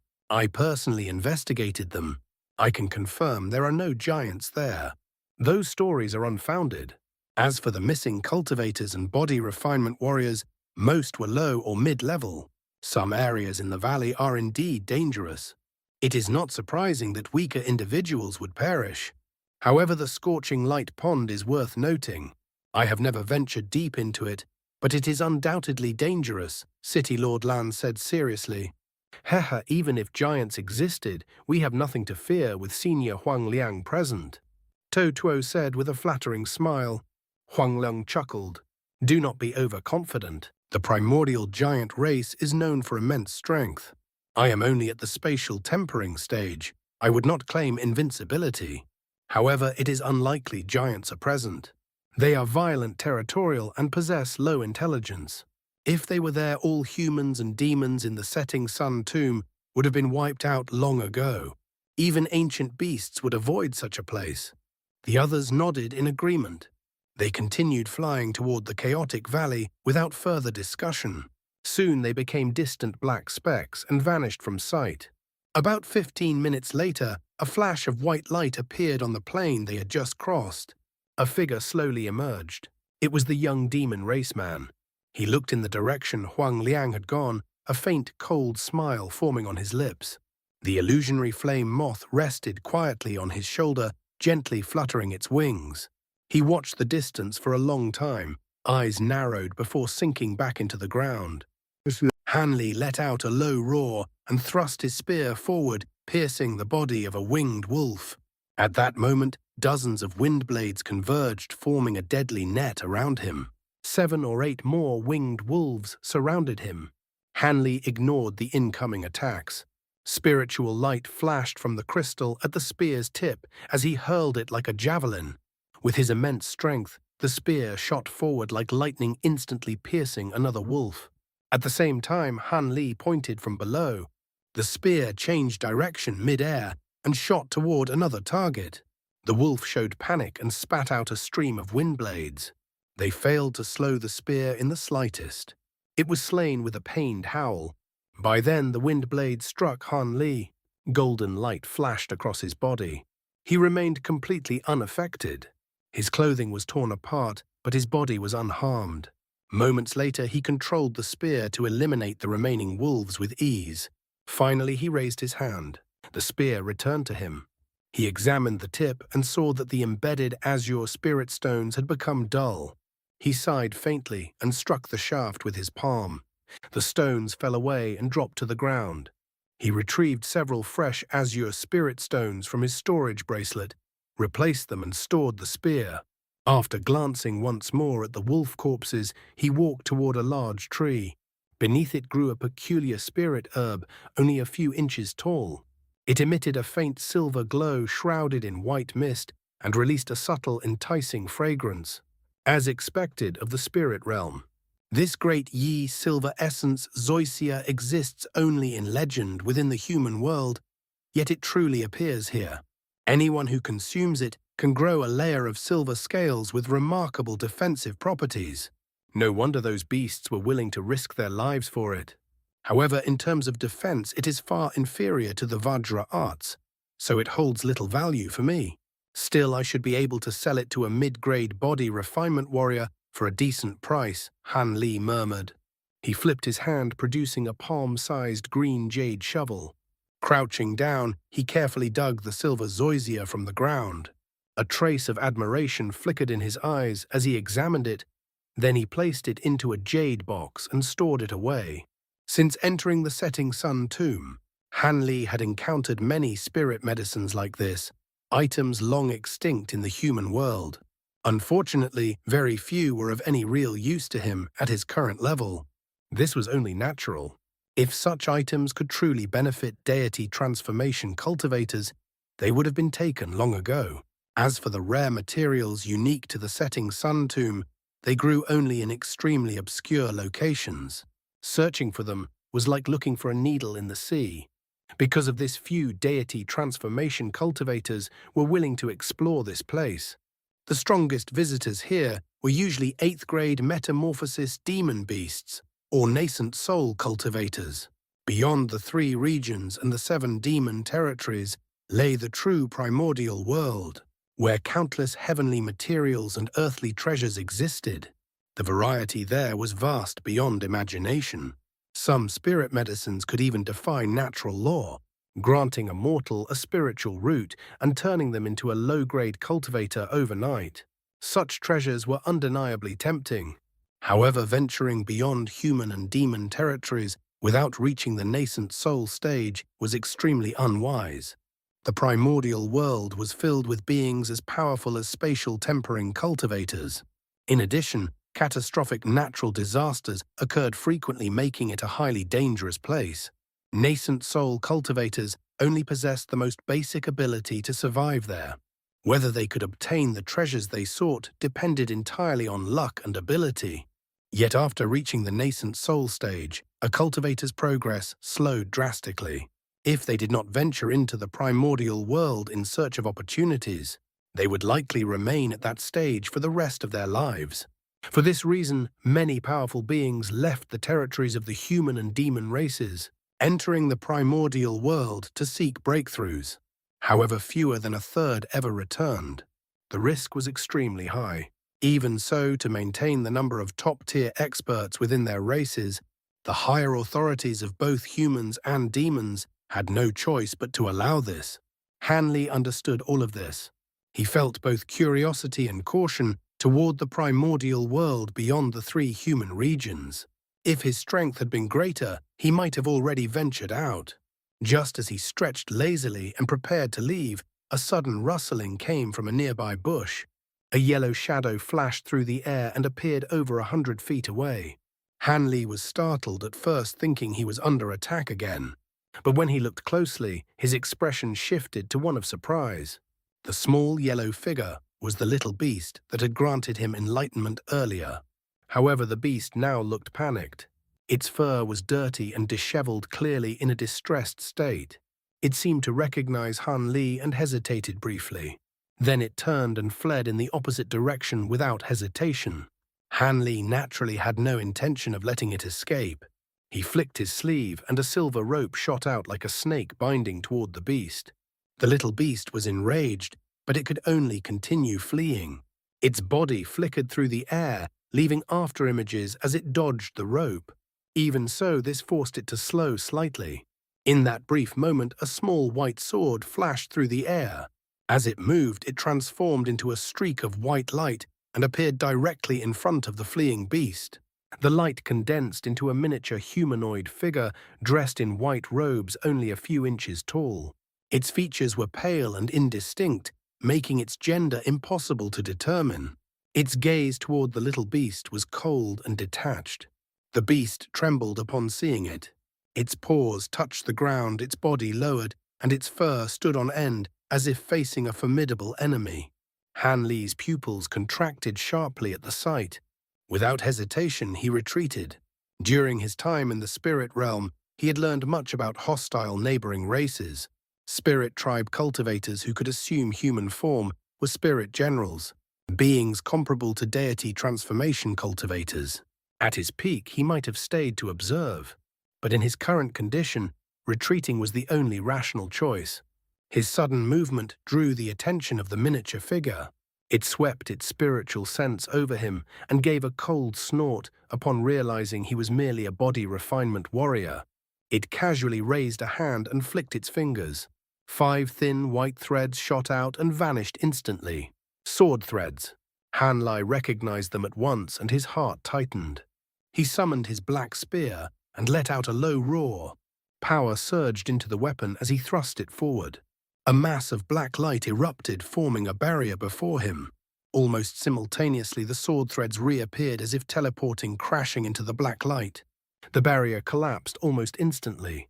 The threads sliced through it effortlessly, and the black spear shattered into several pieces. Barely slowed, the threads continued toward Han Li. He reacted immediately. A section of the broken spear shot forward as black light. At the same time, his grey armor flashed and transformed into a cloud of mist that surged toward the threads. His fists clenched as golden light burst from his body. He pushed the Vajra arts to its 7th layer. His arms blurred as he struck forward at extreme speed, generating 2 powerful gusts of golden wind. The spear fragment was destroyed instantly upon contact. The sword threads entered the grey mist, followed by the golden winds. A harsh metallic screech rang out as the mist expanded, temporarily trapping them. Seizing the moment, Han Li moved rapidly, retreating over 200 feet. With a final motion, he leapt into the bushes and vanished. Moments later, the grey mist exploded. The armor shattered into fragments that scattered in all directions. The sword threads reappeared, but their target was gone. The miniature figure's expression darkened. Before it could act further, the little beast suddenly created dozens of identical projections, each fleeing in a different direction. Forced to choose, the figure turned its attention back to the beast. With a cold shout, countless streaks of sword chi shot out. Most of the projections were destroyed. Only one remained after narrowly evading the attacks. The figure seemed intent on capturing it alive. It raised a hand, and the falling sword chi vanished. With a cold laugh, it turned into a streak of light and pursued. The little beast did not dare confront it. It changed direction and fled at a speed nearly twice that of Han Li. The figure followed closely, matching its pace. In moments, both disappeared into the distance. A long time later, a figure emerged from behind a large tree. It was Han Li. His shifting smoke steps were not fast enough to escape. Instead, he had used a concealment technique from the human world to hide nearby. He had gambled that the little beast would flee and draw the spirit general's attention. In his hand, he had held an immortal vanquishing bead ready for the worst. Fortunately, his judgment had been correct. The spirit general was more interested in the beast than in killing him. Han Li looked toward the direction they had vanished, a trace of unease rising in his heart. Why had a spirit general appeared here? Could something significant be about to occur? Han Li's body swayed slightly before he returned to the location where the clash had just occurred. His gaze swept over the shattered fragments of spirit tools scattered across the ground, and he let out a quiet, regretful sigh. These spirit tools had been refined for survival in life-threatening situations. Now that they were destroyed, it only meant they had fulfilled their purpose. He did not dare to linger any longer. Just as he prepared to leave in the opposite direction from where the small beast and the miniature humanoid had vanished, a male voice suddenly sounded from over 100 feet above. "Not bad. To think you managed to escape alive right under Hua Guang's watch. It seems you are no ordinary body refinement warrior." Han Li's expression immediately turned pale and his body froze in place. At the same moment, several streaks of spiritual light flashed across the sky. 3 miniature humanoid figures, each several feet tall, appeared simultaneously. One of them wore azure robes with a sharp glint in his eyes. He seemed to be applauding with a faint smile, yet his gaze was cold and devoid of any warmth or amusement. He stood upon a crimson cloud. Beside him were 2 others, a burly man radiating red light and a young woman with cold features, her body shrouded in a layer of white icy mist. All 3 were spirit tribe cultivators. Han Li took a slow breath, forcibly suppressing the shock within him. In this critical moment, he made an unexpected decision. He put away his immortal vanquishing beads once again. Facing 3 spirit tribe cultivators, even if he used the beads, he would not be able to injure all of them at once. Moreover, they had not attacked immediately after appearing. There might still be a chance to survive without engaging in battle. With this thought, his expression gradually calmed as he looked up at the 3 figures in the sky. The red-glowing man examined Han Li carefully before turning respectfully toward the man on the crimson cloud. "Master Shu Tian, he is suitable for our needs. He is a high-grade body refinement warrior and should know the location of the chaotic valley. Moreover, he possesses no magic power, meeting all our requirements." "Very well. Take him," the man on the crimson cloud replied indifferently. The red man's face lit up with delight. He turned toward Han Li with a sinister smile. In the next instant, his body transformed into a fireworm, about a foot long, and shot forward. Han Li's heart trembled. Had he misjudged the situation? Were they intending to kill him all along? Faced with the incoming attack, he had no intention of surrendering. Brilliant golden light erupted from his body as he pushed his Vajra arts to their limit. At the same time, he summoned the 2 immortal vanquishing beads again, preparing to throw them at the fireworm. At that very moment, the man on the crimson cloud raised a finger and casually pointed downward. Han Li suddenly felt the surrounding air tighten. An immense invisible force descended upon him, pressing down with overwhelming weight. Under this pressure, he immediately abandoned the idea of using the immortal vanquishing beads. If he threw them now, they would not travel far, and he would likely be caught in the resulting explosion. Instead, he poured even more power into his Vajra arts, strengthening himself to resist the crushing force. However, the pressure was far beyond his expectations. Though he managed to remain standing, his body sank into the ground like a nail being hammered down, until he was buried up to his knees. At the same time, a numbing sensation spread through him, leaving him completely immobilized. The man on the crimson cloud showed a trace of surprise at this display, seemingly impressed by Han Li's strength. Shock and anger surged within Han Li. To exert such power with a mere gesture, this clearly exceeded the deity transformation stage. Could this man be a profound spirit cultivator of the spirit tribe? A flash of red light appeared as the miniature fireworm arrived before him. Taking advantage of his immobility, it plunged directly into his head without hesitation. Han Li let out a thunderous roar, his face contorted in pain, as if enduring unbearable agony. The man on the crimson cloud smiled faintly and withdrew his finger. The immense pressure vanished instantly, because Han Li had been resisting it with all his strength. Its sudden disappearance caused him to burst out of the ground and leap several dozen feet into the air. Blinding golden light radiated from his body. Clenching his fists, he charged into the nearby forest like a violent storm, striking the surrounding trees wildly. Every tree he hit collapsed with a loud crash, creating a continuous thunderous commotion. At first, the man on the crimson cloud watched calmly, still smiling. But as Han Li's frenzied destruction continued without pause, his smile gradually faded, replaced by a hint of confusion. Master Shu Tian, could Yen be encountering some difficulty? The young woman asked, concern appearing on her face. The man on the crimson cloud considered briefly before shaking his head. He should be fine. Yan's true form is a flame-devouring bead. Devouring the spiritual sense of a body refinement warrior should be simple.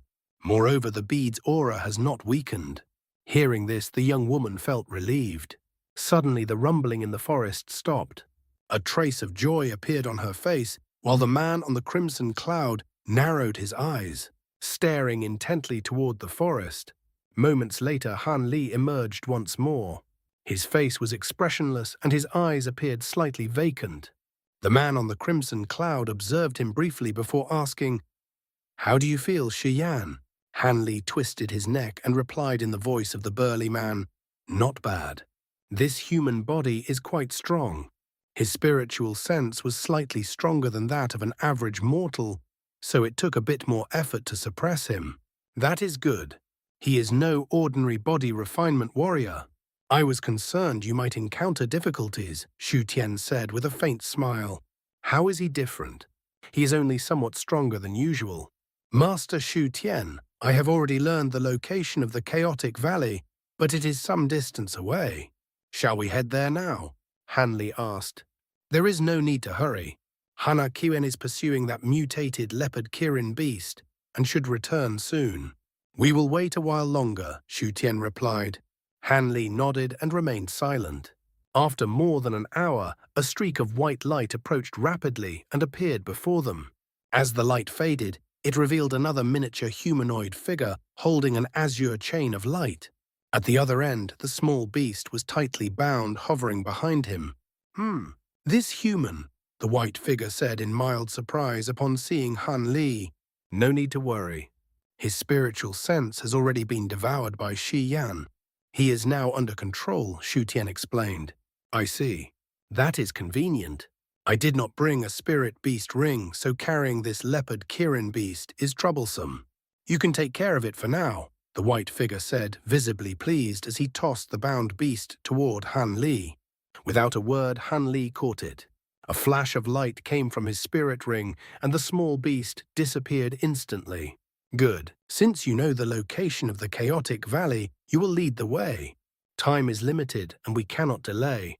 This is a rare opportunity for our tribe to obtain the divine blood. Otherwise, the 5 elemental spirit tribe would not be willing to offer it to us. With this drop of divine blood, we can produce many more of our kind. Failure is not acceptable. Huaguang, you will meet with the cultivators of the 5 elemental spirit tribe and inform them that we are heading directly to the chaotic valley. Yen. Once we arrive, you will infiltrate the human group and act according to the situation. Shu Tian instructed calmly. Yes, Han Li replied, while the others nodded solemnly. Let us go. With that final command, the group vanished into the forest. 6 days later, Han Li stood on a small hill outside the chaotic valley. Beside him were 7 or 8 other human cultivators and body refinement warriors, all at the core formation stage or above. They silently observed the distant entrance to the chaotic valley. A middle-aged man in grey robes turned to an elderly man holding a palm leaf fan. Brother Sun will Senior Huang Liang and City Lord Lan truly appear today to battle the spirit tribe cultivators. There is no doubt. I came here after receiving a personal message from City Lord Lan. In addition to us, others are also waiting nearby. It seems our seniors intend to secure victory. We were summoned here only to intercept any demon race cultivators seeking to take advantage of the situation. The elderly man replied firmly. He then glanced at a scholar among them and asked with a faint smile, "Since we receive direct orders, it is only natural for us to be here.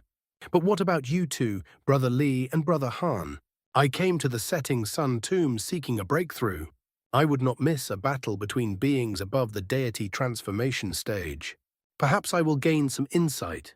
Furthermore, City Lord Lan has offered considerable rewards," Han Li answered calmly. The scholar gave a similar reply. The elderly man nodded, no longer suspicious. Most of those present had come for similar reasons. At that moment, a long cry echoed from the direction of the chaotic valley.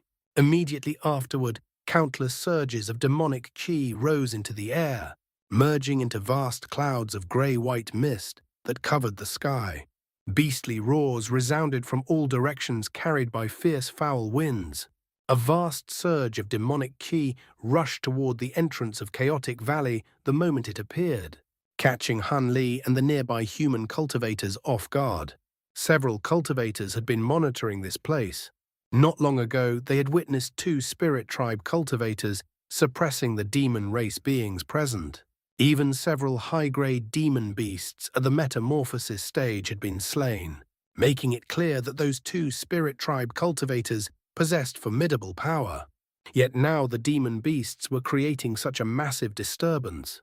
Were they intending to force their way into Chaotic Valley? While the hidden human cultivators were still confused, a deep rumbling sound suddenly erupted from within the valley. Immediately afterward, countless figures emerged both from beneath the ground and from the sky above. In the sky there were green wooden birds, each around 10 feet in size. On the ground, massive stone giants rose up, each standing 60 to 70 feet tall. The wooden birds were lifelike and agile. From a distance, it was impossible to distinguish them from real creatures. In contrast, the stone giants had crude, uneven forms. Each had only a pair of white eyes set into a rough face, and their bodies appeared irregular, as if assembled without care. The sudden appearance of such a large number of wood and stone puppets caused everyone to draw in a sharp breath. Han Li's expression shifted slightly as he observed the countless puppets. At that moment, a green wooden phoenix and a pale grey stone giant emerged simultaneously. Spiritual light flickered above the phoenix's head, forming a sphere of green light. Within it stood a woman in a green dress, only about a foot tall. At the same time, the stone giant extended its massive hand, revealing an elderly man of similar size standing on its palm. He held a white stone cane and stared coldly toward the incoming waves of demonic chi. Is fellow Taoist Xiao present? If so, come out and meet me, the elderly man said. His voice was not loud, yet it carried clearly to all humans and demons within a radius of over 5 kilometers. The grey demonic chi in the distance began to churn. A clear phoenix cry rang out, followed by a black fireball shooting forward. It transformed into a young woman, dressed in elaborate robes, her expression cold. "What do you want, Huang Shi? Are you planning to abandon Chaotic Valley?" she asked calmly. "Abandon Chaotic Valley? You think too highly of yourself, fellow Taoist." Xiao, the woman atop the wooden phoenix, replied in a gentle, almost pleasant voice. "Who was it that nearly died at our hands just half a month ago? You're only at the early deity transformation stage. How do you intend to face two mid-stage spirit generals? I am advising you to retreat, not killing you outright, only to prevent those human cultivators from benefiting from our conflict." "Oh, it seems they do not take you seriously, do they, Xiao?" Another voice sounded. The demonic chi above surged again, and another figure emerged. It was a thin, short young man with a shimmering moth resting on his shoulder. He was none other than Huan Kangqi. Huang Shi and Tian Ying both showed clear signs of alarm upon seeing him. "Huan Kangqi, why are you here?" Huang Shi demanded. The young man clicked his tongue lightly. "So you still recognize me?" In our last battle, I could already contend with both of you before reaching the spatial tempering stage. Over 10,000 years have passed. I have long since refined a 5-elemental body, yet the two of you remain mere spirit generals. Aside from longevity, the spirit tribe has little advantage over humans or demons. Eventually, your race will disappear like so many others. You would be wise to submit now. Your abilities are still useful, so we may allow you to persist in some form. Huang She's face darkened with anger. You speak too boldly, fellow Taoist Huan. Our spirit tribe has endured in the spirit realm for so long for a reason. You are merely an elder of the demon race. What right do you have to predict our downfall? The young man did not react with anger. Instead, he laughed softly. You are correct. I have no such authority. These words come from our demon race patriarch. I am simply repeating them. Then abandon that idea. As long as our holy spirits exist, we will never bow to another race, Tianying said coldly. In that case, there is nothing more to say. The young man smiled faintly before turning and pointing into the air. Fellow Taoist Huangliang City Lord Lan, you may as well come out. You arrived yesterday, did you not? Are you planning to wait and take advantage after we finish? This revelation shocked both the spirit generals and the hidden human cultivators. A faint white light flickered and a jade arc appeared, as if a veil had been lifted. The arc was 300 feet long and 40 to 50 feet wide.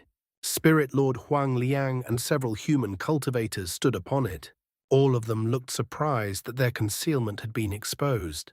That is an illusionary flame moth. So it was you who eavesdropped on us in Setting Sun City, Spirit Lord Huang Liang said, his expression darkening as he glanced at the moth. You only just realized. I assumed you had known long ago, the young man replied calmly. Spirit Lord Huang Liang sneered slightly. Have you not been hiding all these years, attempting to survive your tribulations? Why come here now? If I were confident in surviving the heavenly tribulations that descend every 3,000 years, why would I appear here? The young man replied with a faint sigh. I have been stuck at mid-spatial tempering for over 10,000 years. My last tribulation was already difficult. I will not survive the next without opportunity. As for you, fellow Taoist Huang Liang, you have only recently entered this stage. You have only faced one tribulation. Your path is still long. At the mention of tribulations, Huang Liang's expression tightened. He clearly remembered his first tribulation. The memory alone made him uneasy. He transmitted his voice. If you seek opportunity, you should go to the primordial world. Why come here? If you intend to provoke conflict, at least give a convincing reason. That is a misunderstanding, the young man replied through voice transmission. I came to Setting Sun City to invite you to the primordial world. I encountered this situation by chance and intervened as a demon race elder. You wish to invite me? Huang Liang hesitated. Indeed. Though humans and demons differ, our abilities complement each other in the primordial world. Our previous expedition was fruitful. I trust your abilities more than those of my fellow elders. You are nearing your second tribulation, are you not? Without suitable treasures, your chances will be limited. Tribulations grow stronger each time. Huang Liang fell silent deep in thought. After some time he replied, to be honest, I estimate only a 50% chance of surviving my second tribulation. Many of my treasures were destroyed during the first. I have less than a 25% chance, the young man said. So will you join me? Huang Liang hesitated again before asking, if we cooperate, how do we handle this spirit tribe matter? That is simple, the young man replied immediately. We join forces, capture these spirit tribe cultivators, and detain the traitor. If there are multiple items, we divide them equally. If there is only one, we determine ownership through a friendly exchange. You have cultivated longer than I have. I would not have the advantage, Huang Liang said without hesitation. Then what do you suggest? We first inspect the items. Whoever takes them must offer something of equal value in return. Agreed, the young man said. Let us first deal with these two. Very well, Huang Liang replied, then transmitted instructions to City Lord Lan and the others. With their concealment exposed, The human cultivators had no choice but to agree.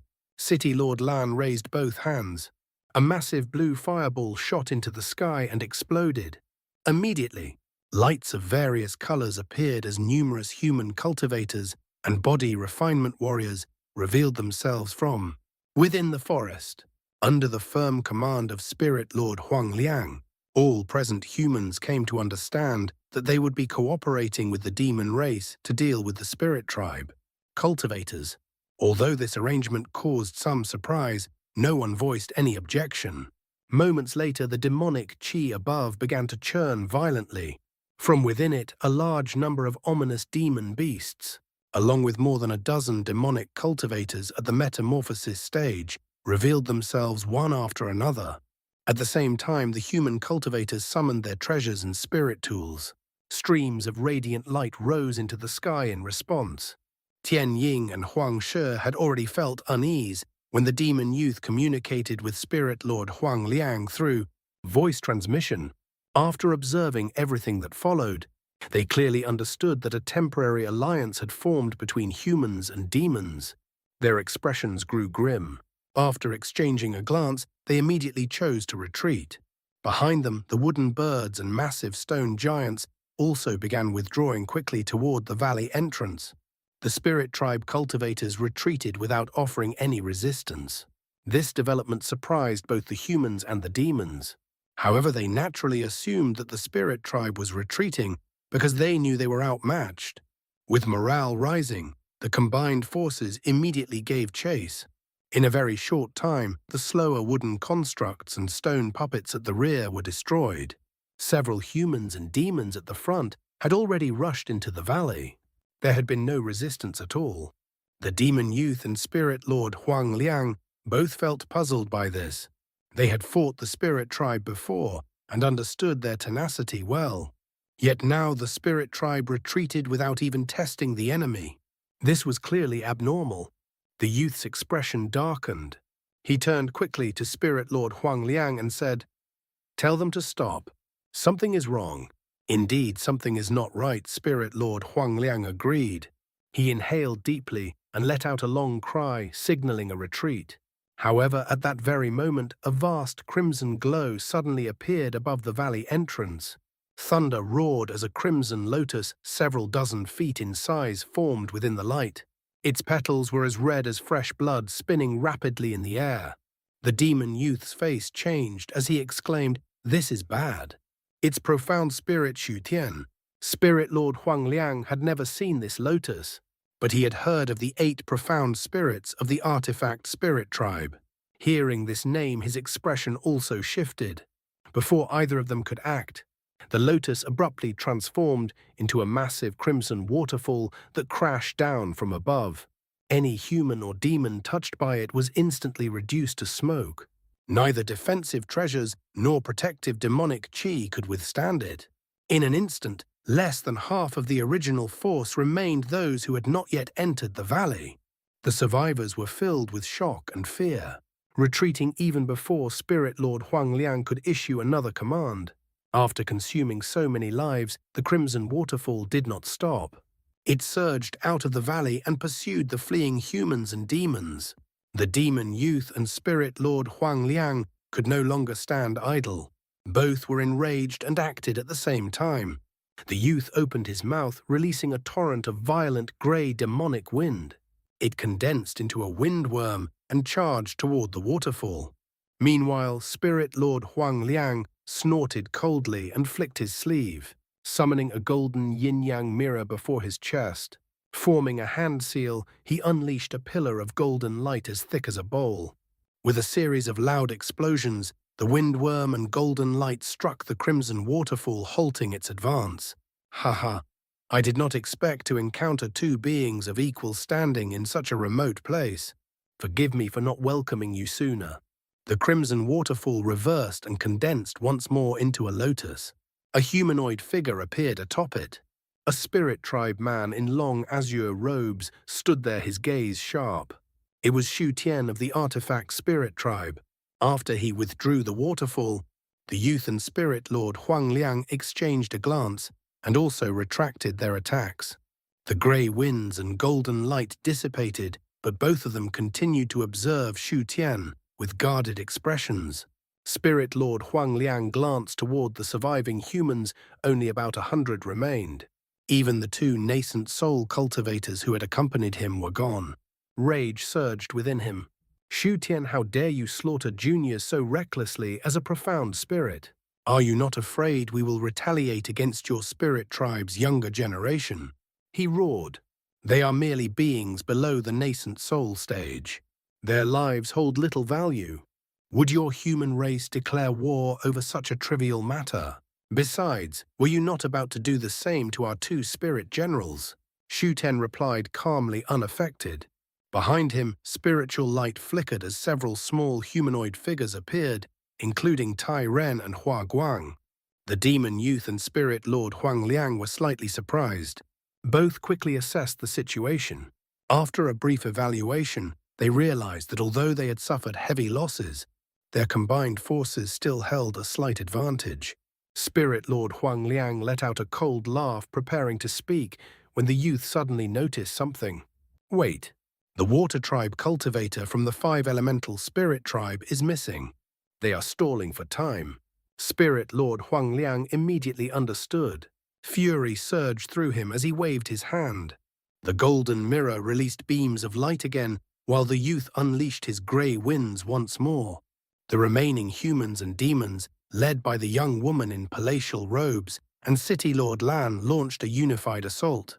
They showed no fear toward the spirit tribe. Spiritual light and sword chi filled the air. The stone giants and green wooden birds rushed forward again. The wooden birds flapped their wings, releasing countless green arrows. The stone giants raised their arms, hurling massive spheres of light down from above. A fierce battle erupted instantly. Above, the crimson lotus transformed into a blood river that surged skyward. Spirit Lord Huang Liang and the youth rose to meet it, unleashing their powers. Their cultivation levels were comparable. However, Shu Tian, as a profound spirit who had existed for countless years, possessed far greater experience and strength. In a one-on-one battle, neither opponent could match him. Understanding this, they joined forces. Together they gained a slight advantage. Crimson grey and gold intertwined in the sky, while explosions echoed continuously below. A blue streak flashed as a massive sword of light descended, destroying over a dozen stone giants in a single strike. At the same time, a giant crimson hand appeared among the spirit tribe forces, crushing down upon the humans and demons. Several cultivators were unable to evade and were burned to ashes. One human cultivator became enraged. Forming a hand seal, his body expanded rapidly, turning into a giant over 100 feet tall. He swung his black iron fists with force. It was the burly man surnamed Jin. As a body refinement expert, he had activated a secret technique to increase his size and strength. Black winds surged from his fists, like enormous serpents, forcing the wooden birds and stone giants to retreat. At that moment, a roar came from the spirit tribe. A silver figure rapidly expanded. Soon, a silver giant even larger than the black one appeared. It was Tai Ren of the metal spirit tribe. The ground trembled as he charged forward, swinging his massive fists. The black giant did not retreat. He met the attack head-on. Their clash produced thunderous impacts. Nearby cultivators were forced to withdraw quickly. Elsewhere, other combatants revealed their abilities. A black flaming phoenix burst forth from the demon ranks, releasing flames that incinerated over 100 wooden birds. The phoenix flickered and vanished, only to reappear at the entrance of the valley, transforming into the young woman in palatial robes. Without hesitation, she flew into the valley as a streak of black light. City Lord Lan felt urgency. He took a deep breath. His 7 blue flying swords released over 100 strands of sword chi, clearing a path through the stone giants. He followed as a streak of blue light. Several others seized the opportunity and entered the valley. The last was a young man enveloped in red light, Han Li. Though he lacked magic power, he drew upon fire spiritual chi to fly swiftly into the valley. Upon entering, Han Li immediately understood why it was called the Chaotic Valley. The sky, the ground, and the mountains were all covered in a murky grey, as if hidden behind a permanent veil. He suddenly stopped. Watching others advance deeper, he narrowed his eyes and formed a hand seal. Opening his mouth, he released a ball of silver flames. A clear cry sounded as the flames transformed into a small fire raven, about a foot in size, circling him nimbly. A strange expression appeared on Han Li's face as he observed the silver fire raven. He murmured softly, "Should I call you Shi Yan, or should I call you the Gratian True Flame? You have already absorbed the Purson Flame essence, and now you have devoured the soul of that spirit tribe cultivator. Shema? Very well, I will call you the Heavenly Spirit Devouring Flame. It is fortunate that I converted all of my purple apex flames into Gratian True Flames while I was still in the human world. Otherwise, I would have been in serious danger earlier." After Shi Yan infiltrated Han Li's body, he failed to devour Han Li's spiritual sense. The moment he entered, the overwhelming fire attribute spiritual power within Han Li immediately awakened the dormant Gratian True Flame, which had previously fallen silent due to a lack of magic power. This flame possessed an innate ability to devour all things. Without any command from Han Li, it immediately engaged Shi Yan in battle within his body. If it had only been the fire raven alone, it would not have been a match for Shi Yan, whose strength was comparable to that of a deity transformation cultivator. However, Han Li himself was also at the deity transformation stage. Furthermore, he had cultivated the Great Development technique, making his spiritual sense stronger than that of an average mid-deity transformation cultivator. Under such conditions, Shi Yan had no chance after entering Han Li's body. While Shi Yan was locked in fierce combat with the Gratian Fire Raven, Han Li released his spiritual sense and forcibly restrained Shi Yan's consciousness. This allowed the Fire Raven to devour him completely. Even the crimson bead that served as Shi Yan's true body was absorbed into the Fire Raven. This was a complete engulfment. Not only was Shi Yan's soul devoured, but all of his memories were also absorbed. As a result, the Fire Raven evolved into what was now known as the Heavenly Spirit Devouring Flame. Because of this, Han Li could now use the Fire Raven to perfectly imitate Shi Yan's aura and voice after the Spirit General's soul had been consumed. By absorbing Shi Yan's memories, Han Li also learned about the Spirit Tribe's purpose in coming to the Setting Sun Tomb, as well as the existence of a traitor within the Spirit Tribe and the matter of a drop of divine blood. This discovery filled him with delight. He had no interest in the Spirit Tribe traitor, but the so-called divine blood of the Spirit Tribe greatly intrigued him. This divine blood was a mysterious substance, formed when a Holy Spirit-level Spirit Tribe cultivator died of natural causes. If even a single drop of this blood was placed onto a sentient object, that object would gain intelligence and evolve into a low-grade spirit. Of course, not all members of the Spirit Tribe were created in this way. Most evolved naturally into low-level spirits. Even so, this divine blood remained an extremely important resource for the Spirit Tribe, crucial for maintaining their population. As such, it was treated as a highly guarded treasure. However, in this instance, an artifact Spirit Tribe member had somehow stolen a vial of divine blood from under heavy guard, then immediately contacted the human race seemingly to propose an exchange. If that were the full extent of the matter, Han Li would have found it somewhat surprising, but not particularly noteworthy. What truly interested him was that aside from its ability to create low-grade spirits, the divine blood also possessed several beneficial effects for human cultivators and body refinement warriors. Cultivators could use it as a key ingredient to refine a spirit medicine known as the Blood Yang Pill. Consuming this pill could enhance one's cultivation by an amount equivalent to over 100 years of arduousy cultivation for a nascent soul cultivator. For body refinement warriors, applying the blood across the body could grant a secret technique called blood crystal armor. It was said that this technique could strengthen the body even beyond the level achieved by fully mastering the Vajra art. For a certain period, it would allow a body refinement warrior to withstand all attacks below the spatial tempering stage without injury. However, this armor was not permanent. It would vanish once its energy was depleted. Moreover, if a high-grade body refinement warrior consumed the divine blood directly, it could stimulate their spiritual sense, greatly increasing the likelihood of breaking through a cultivation bottleneck. Naturally, directly consuming the divine blood was extremely dangerous. The lower one's cultivation level and the weaker one's spiritual sense, the higher the risk of fatal backlash. Those who intended to use it for breakthroughs typically prepared pills such as the Heavenly Heart Pill to strengthen their spiritual sense beforehand.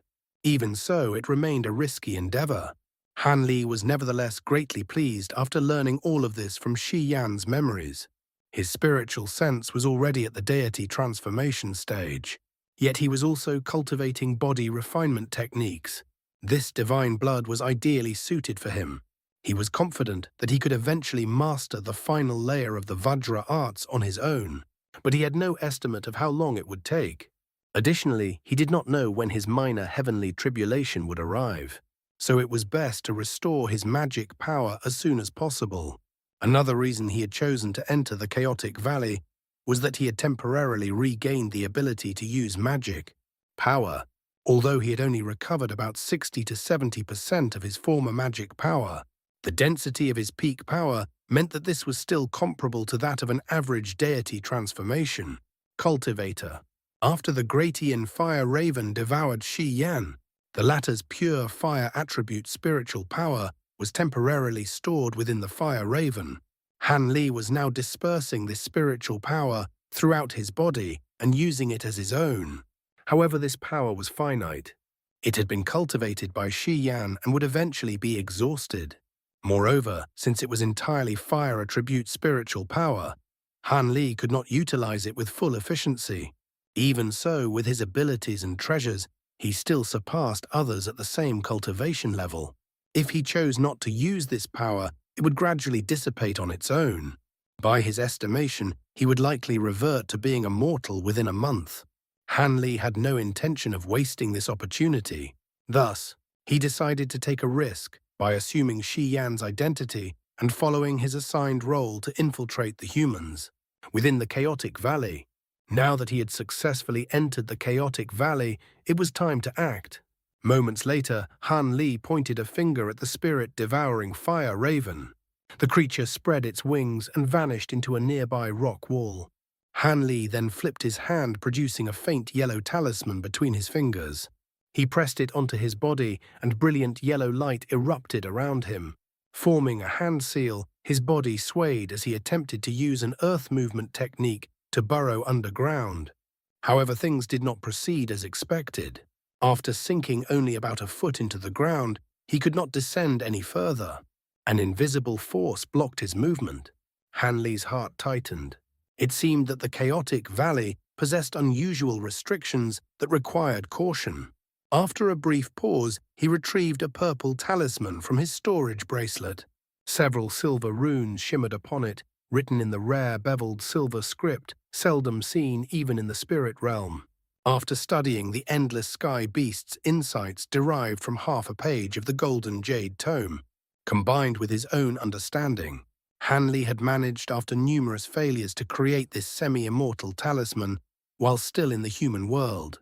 Although it was the simplest among the talisman techniques recorded in that fragment, the materials required were still extremely difficult to obtain in the human world. Only after many attempts did he manage to substitute certain materials and refine this incomplete talisman. This was the High Zenith Invisibility Talisman, a concealment talisman. As it was a single-use item, Han Li had never tested it before. Now, with his cultivation severely reduced, and his goal being to steal the divine blood, he had no better option for concealment. Naturally, he chose to use it. He released the talisman without hesitation, allowing it to float before him. The purple talisman suddenly exploded. Several silver runes emerged and began circling around Han Li. They then dissolved into clouds of silver mist, instantly enveloping him. Moments later, the mist dissipated, and Han Li had vanished completely. At that very moment, several streaks of light entered the valley, heading directly toward his position. Yet none detected him passing by, as if he did not exist. Han Li was greatly pleased. He had not moved or taken any additional concealment measures. Yet even this group, which included a deity transformation cultivator, failed to notice him. However, his current state was unusual. His body had become like a transparent mist, seemingly formless and easily dispersed. He soon discovered that he could not use techniques or treasures requiring significant spiritual power. Though somewhat disappointing, this limitation was acceptable. As long as he could remain undetected by deity transformation cultivators, it was sufficient. After all, this was not even a fully refined high-zenith invisibility talisman. Given its current effectiveness, Han Li was already satisfied. Once he fully mastered the content of the Golden Jade Tome fragment and refined a complete version, such drawbacks could be eliminated. Thinking of the other immortal talisman techniques recorded in that fragment, Han Li felt a restrained sense of anticipation. Still, those matters would have to wait until he restored his magic power and survived his first minor heavenly tribulation in the spirit realm. He refocused on the present and quietly drifted deeper into the chaotic valley, which spanned less than 100 kilometers. At its center lay the scorching light pond, surrounded entirely by grey mist. Han Li knew its approximate location, but dared not use his spiritual sense to investigate, fearing exposure. Upon arriving, he saw that over a dozen high-grade beings, from both the human and demon races, were already present, confronting each other across the pond. On the human side stood City Lord Lan and To Tuo, both wearing grim expressions. Opposite them were the demons, led by the young woman of the Black Phoenix race and three identical thin young men who appeared to be triplets.